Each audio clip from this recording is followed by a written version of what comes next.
folks, and welcome to another video. We've got Nigel and we've got my friend Mary with us today, all the way from Switzerland.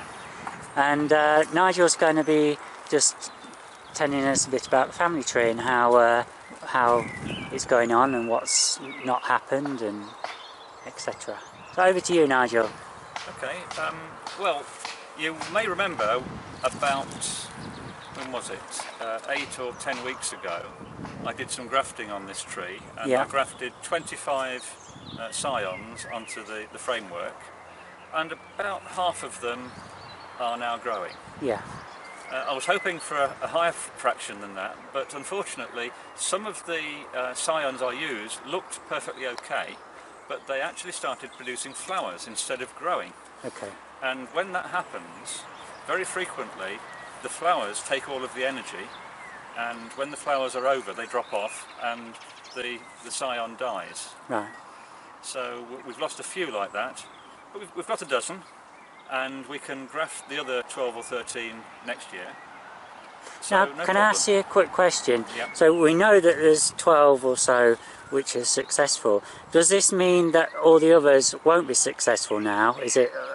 Can you already tell, or is there still a chance that some of those might grow? The odd one or two from the remaining 13 might grow, perhaps another 2 or 3. I wouldn't be surprised by that. Okay. But most of the rest will not survive. Okay. So does that mean then you'll just cut those off? Yes, and what will happen if you look at let's look at one of those that has grown for a start. That's this one here. Yeah. Now you can see beneath the shoot it was starting to grow beneath the graft. Yeah. So I've rubbed that out. Yeah. Otherwise that would have grown instead of that. Yeah. So if you've got one that starts to grow, you rub out the ones below leaves it. below the graft. Here's another one. Right, that's a different variety, and again there's a shoot here where my tip of my finger is. Oh yeah, yeah. And I've rubbed that out. Yeah.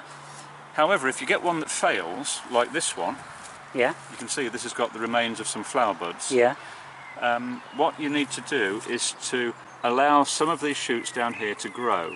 Ideally just the strongest shoot. Yeah. And then that will give a nice shoot to graft into next February. Ah, okay.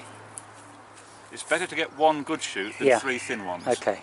Okay. Because you've already actually pruned it to how you like it, I want it to be, then that's going to be... Yeah, so what will happen, this will form a shoot perhaps a metre long, and then just above it, fairly soon, I will cut that off, and then that will grow freely for next year. Okay. Great. Thanks, Nigel, for that little update. Oh, before we leave, just have a look at this one. Can you see the interesting colour leaves? Yes. Is that going to be a red fleshed apple? Yes, it is, yes. I was just telling Mary about it, wasn't I? Right, Yeah. Not always the case, though, is it, with a red leaf? There is the odd one which could be a...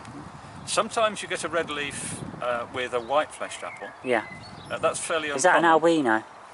No, it's not an albino, because if it was albino, it would have white leaves. Okay. Because albino means... You know what I mean, though, oh, yes, don't you? I do, yes. Yeah. Yes. And occasionally you get a red-fleshed apple with a green leaf. Right. But that's from a different strain. That strain comes from, well, ultimately, I think it comes from Turkey. Right. Yeah. Okay. Great. Thanks, Nigel. Okay. Okay. Bye then.